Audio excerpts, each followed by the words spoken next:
കേരളത്തിലേക്ക് ബജ്രംഗിയെ കൂട്ടിക്കൊണ്ടുവരുന്നതിൽ പ്രധാനപ്പെട്ട പങ്ക് വഹിക്കുന്ന നേതാവാണ് വി.ഡി. സതീശൻ. അതാ നേരത്തെ സൂചിപ്പിച്ചത്.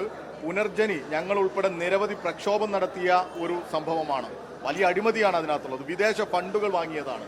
എന്തേ ഇ.ഡി. പുനർജനി കേസിൽ വി.ഡി. സതീശനെതിരെ FIR ഇടാത്തത്? ഇങ്ങനെ എത്രയെത്ര കേസുകളുണ്ട്. ഇ.ഡി. ഒരനക്കം പോലും അനങ്ങുന്നില്ലല്ലോ. അതിന്റെ കാരണം എന്താ? വി.ഡി. സതീശനും RSSും തമ്മിലുള്ള വലിയ നീക്കുപോക്ക് നടക്കുന്നു.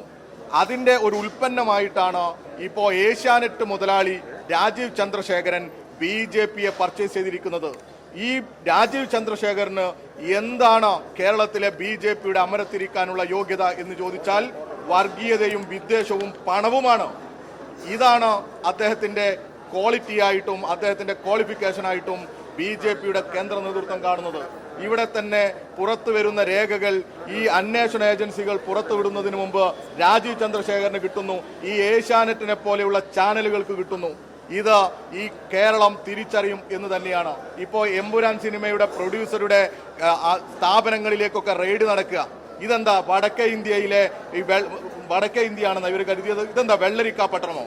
അങ്ങനെ ഈ രാജീവ് ചന്ദ്രശേഖരനും ഈ പറയുന്ന ഈ ബജ്രംഗിമാർക്കുമൊന്നും ഈ കേരളത്തിലെ ജനങ്ങൾ ഈ നാടിനെ വിട്ടുകൊടുക്കില്ല.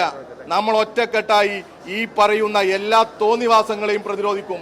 അങ്ങനെ ഒരാളുടെയും ഒരു ബജ്രംഗിയുടെയും മുമ്പിലും കീഴടങ്ങാൻ ഈ കേരളത്തിന് മനസ്സില്ല. അത് വരും ദിവസങ്ങളിൽ ഈ കേരളം കാണും എന്ന് തന്നെയാണ് DYFIക്ക് പറഞ്ഞു വെക്കാനുള്ളത്.